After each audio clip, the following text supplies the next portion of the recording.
But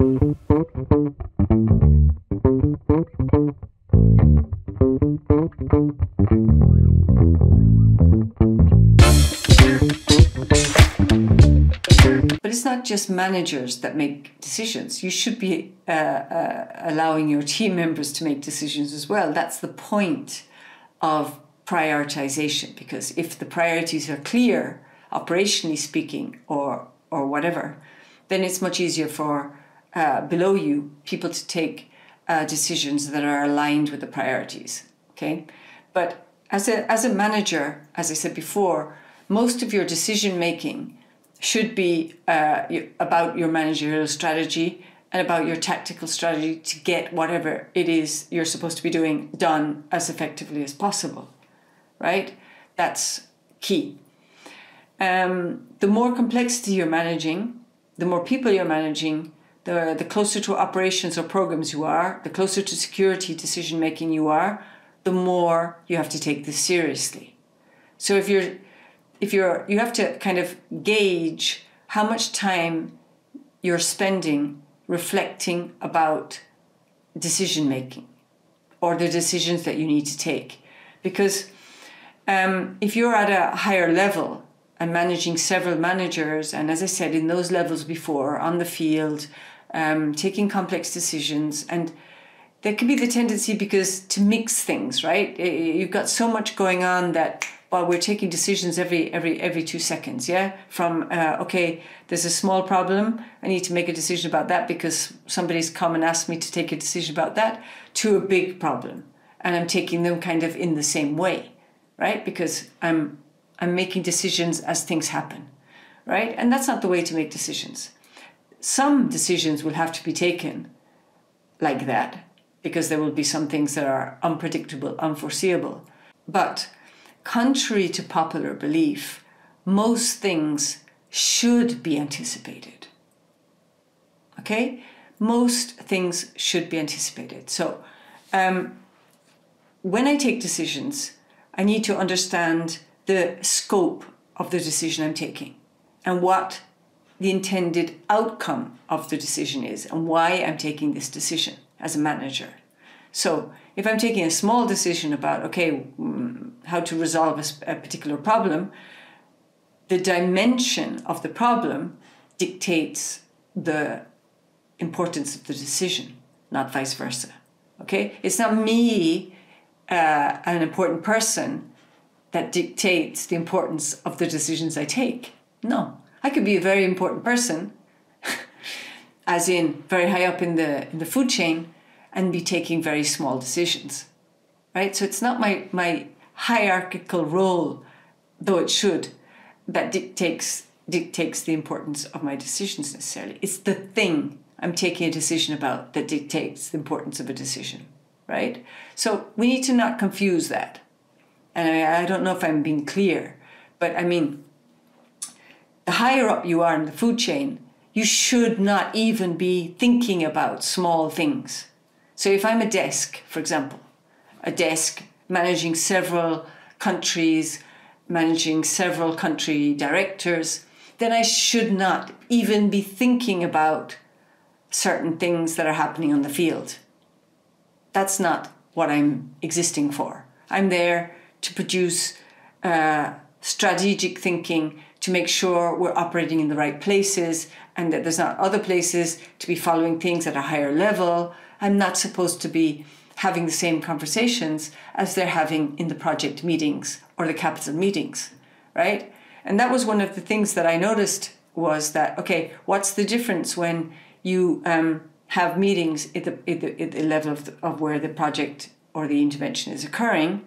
What's the difference that then at capital in the meetings you're having, and what's the difference then at the level of managing several countries or a region? The conversations must not be the same.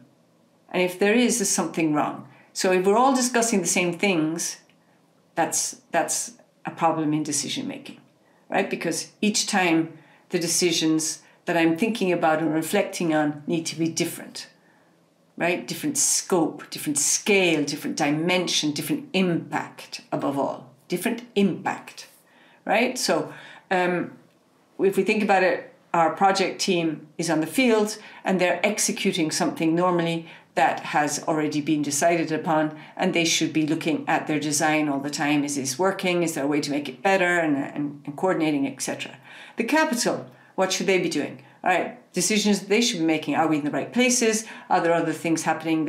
What's our managerial strategy? What's our operational strategy? How are we aligning to make sure that all the projects are running smoothly and we're not all going nuts because we've got too much on our plates?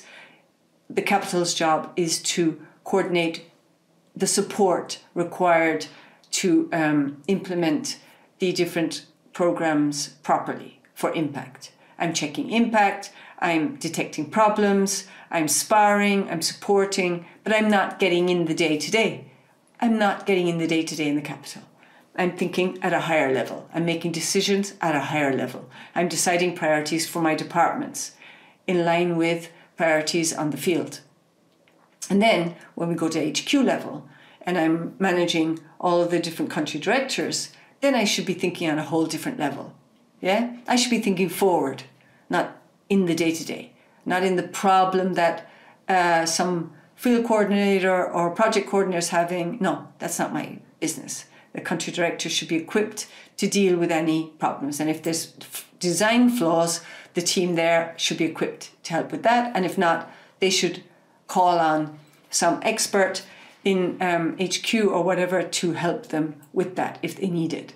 Yeah, but decision making, particularly around impact and security, needs to be at the right level, right? And the people who are implementing the project should know better whether the design of the program, and I would invite you to do the course I did on how to design, manage, etc. programs. They should be detecting any problems with design. Yeah, you can't be doing that at HQ level. Yeah, that needs to be done at field level. And as I said, at HQ level, there needs to be more constructive alignment about how to best support and where needs more support, because not everybody needs the same support at the same time or the same kind of support. So decision making then on another level is, okay, what are the stakes involved in this decision? Is it a high stake decision, a medium stake decision, a low stake decision? And what are the possible outcomes of the decision, right? And what am I missing? So I will do a whole section on decision making because it's very important for everything. And the same logic applies, whether I'm taking decisions about whether to intervene here or there, or whether to let the car go into that risky area or not, or what to do if there's been an incident, etc., etc., etc. Decision-making logic and rationales are similar depending on, no matter what the context of the decision-making is. Obviously, it's different if I'm making a decision that isn't involving lives than if I am making a decision that is involving lives. That's why we talk about stakes. But the logic of how to make decisions and how to follow what happens after I make a decision is the same for any decision, no matter how small or how big. Yeah, so I'll talk about that in more depth in a different course that will be only about decision making. But for the moment, a manager's role is to make decisions and to understand decisions made by others if they are going to be. When I say understand decisions made by others, is you have to understand, okay, if my boss has made 6 decisions, how do those 6 decisions affect me and my team and my goals, etc.? Not me personally. And what am I going to do about them? And if there are decisions that need to be executed, what is the feasibility and the viability of the decision my boss has told me about, for example? Or if a decision comes from 3 layers above, maybe I have something to say about their decision because maybe at the level of the hands-on, it's not a feasible decision, it's not a good decision, I need to feed back up. So I need to be monitoring what kind of decisions, not only that I have to take or my team is taking, but also what those other layers that I keep mentioning are taking as well, because they're going to have an impact on me, right? So if the logistics manager or coordinator makes a decision about something and I'm not aware of it, then of course that's going to be a problem, because I'll find out about it maybe too late, and maybe I won't have adapted my own tactics, strategy, or execution to that decision because I didn't know about it, or I didn't think about how it would affect me. So decision making is very complex, and it's not just about taking decisions. Yeah, a lot of people think, okay, finally I'm in a decision making role and I can make my own decisions. No. That's important, but it's also important how I understand other people's decisions and how I manage the fallout, let's say, the negative and the positive impacts of decisions others are making. And not just in my team, armed group decisions if I'm working in an armed conflict zone, authorities' decisions if I'm working with authorities, etc., and it goes on, right? Decision making is a huge area. That's why I can't discuss it in just one video. It needs to be a whole course, and it will be a whole course. But bear in mind that just because you're a manager and just because you can take decisions, it's not all about you.